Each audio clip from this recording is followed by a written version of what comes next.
I love how in this game the FMVs are just so pretty, yet they're hardly any different from the in-game graphics. But yeah, we're back with Gungrave, and this is the obligatory factory level. Shit's people are gonna be coming at us from every direction, and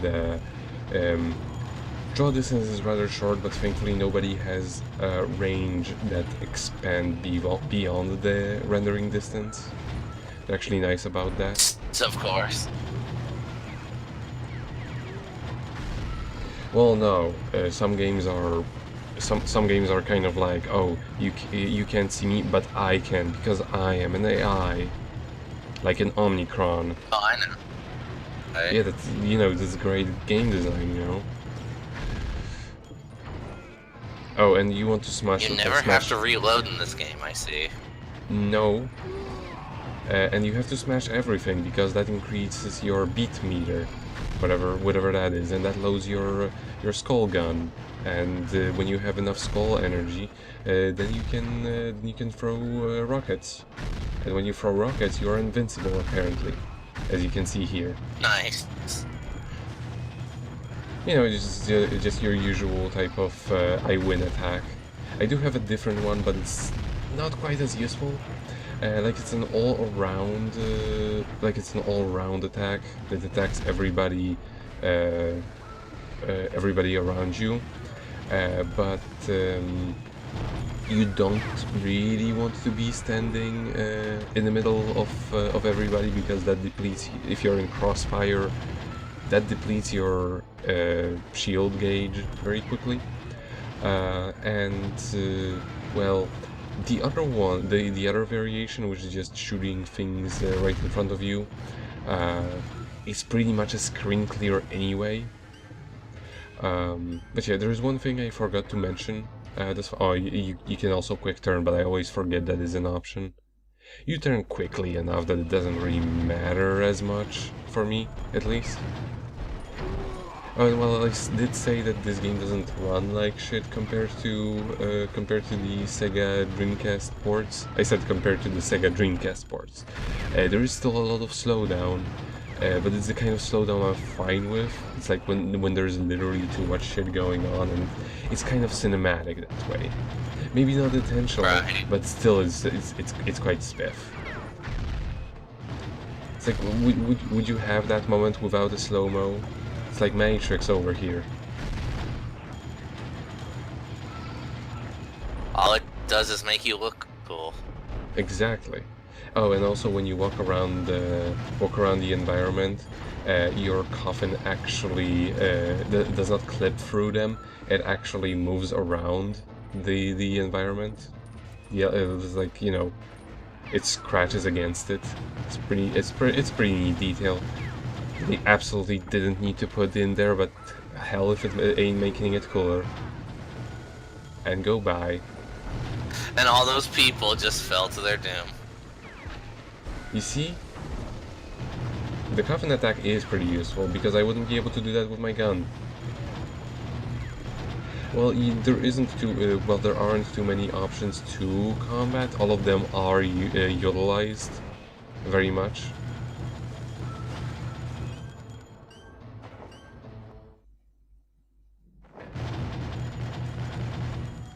A lot of people also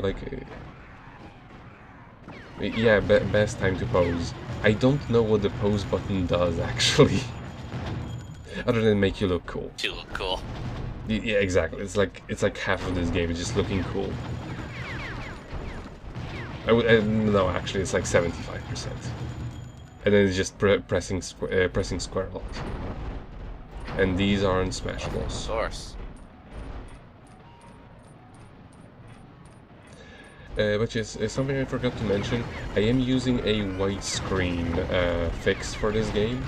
It works spectacularly well. As you may have noticed, the main menu was actually still in the right proportions because it was entirely made in 3D, as opposed to 2D textures. And there was also this whole cool effect where the whatchamacallit, the chains were going off of the screen, where they actually were just never meant to be that way. It's like an additional cool factor.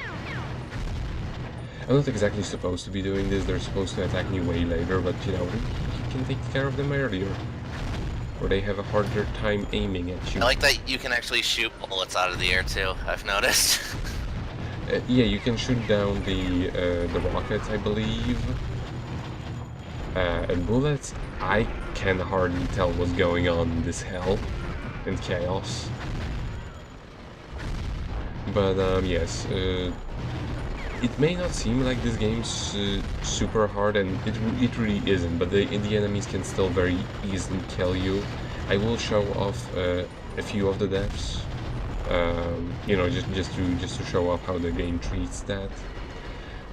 Which it's not to say that it does a bad job, because it follows the sort of modernized arcade difficulty. As in, you are absolutely, they absolutely do want you to play through the whole stage without dying, because you get more bonus for that. But if you happen to die, they're not gonna send you to the very beginning, or prevent you from continuing or whatever, or have a limited amount of continues. Just come back to the last screen transition you were at, or rather the last room you were at, and from there you just replay. The only problem is you lose all of your score. So you know, there is still incentive. You shot up all those innocent scientists. They're not so innocent. You know, they're scientists. All they wanted to do was science, and you just killed them for it. Well, they killed a lot more people for science, so I guess that makes it all even. And yes, I could leave through the doors, but I was determined to use the jump. Jump isn't too good, but this game isn't one of those games that actually has you,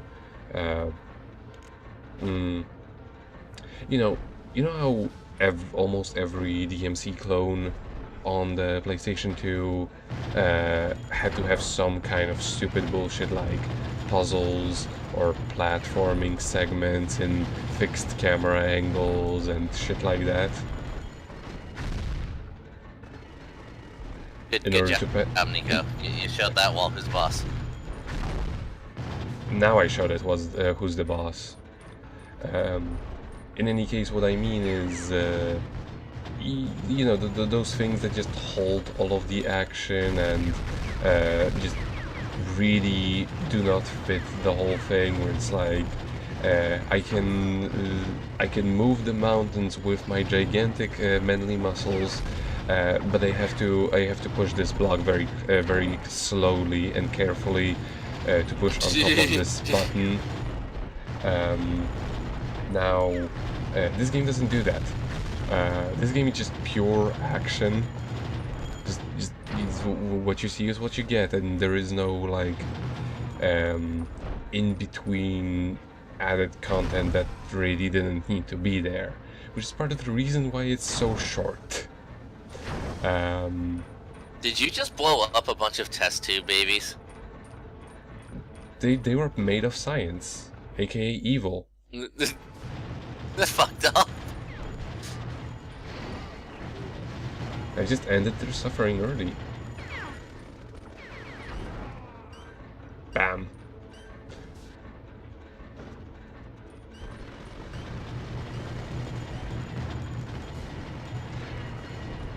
Oh yes.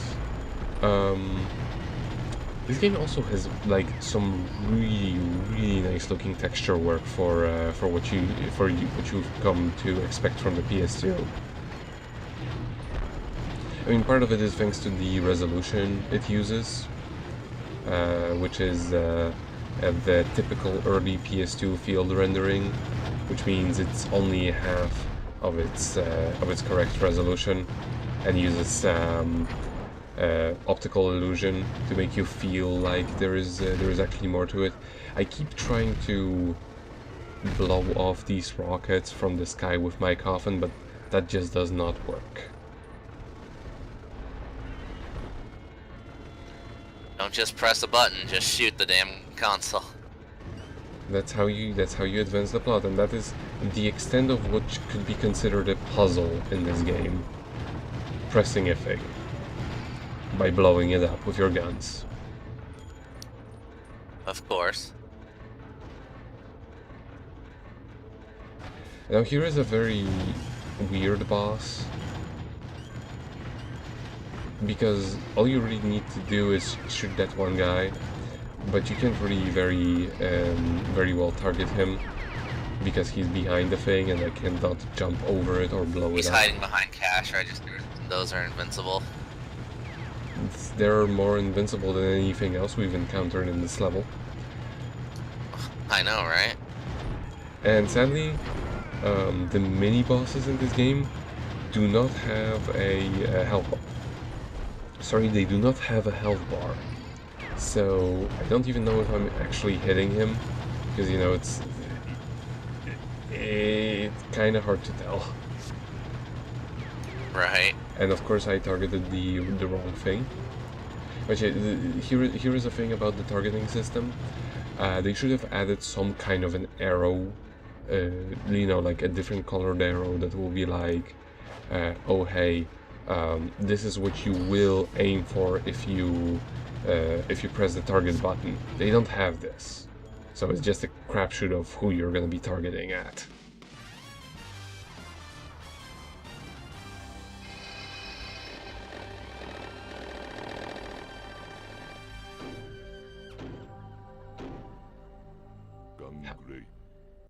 See, he said Gungrave.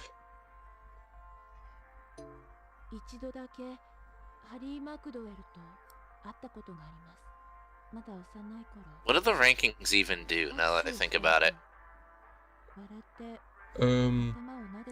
You eventually unlock more things in the game. Basically, stuff like the slow mode, or like, for example, character viewer and stuff like that. Big Daddy's in this game? Why not? The prequel to Bioshock's really fucking action-paced. Well, no, there's another prequel to Bioshock, and it was released on the Dreamcast. Really? It's called Elemental Gear. It's the best name ever. And yes, these scenes are voice acted, and if you want to hear them, I can put up a link to a long play I made of this game. Well, we are keeping quiet during the pretty cutscenes because they're very pretty. We're not gonna be keeping quiet during those because you can't hear those anyway, or at least I couldn't when I was playing this game. Right. Especially the professor. You can kind of sort of hear Mika, but not him. Also, in case you're wondering, I never actually watched the Gungrave anime. I kind of want to, you know, after playing this game, because this game is really cool. Also, I love how much detail they put into this location, even though all you do is just spin around and look at it. And the widescreen hack actually lets you see more. Usually when they have these sorts of things and you apply a widescreen fix, there usually is just things within the frame you will be looking at, and then very clearly nothing of importance outside of it. Because, you know, that's just how they stage things.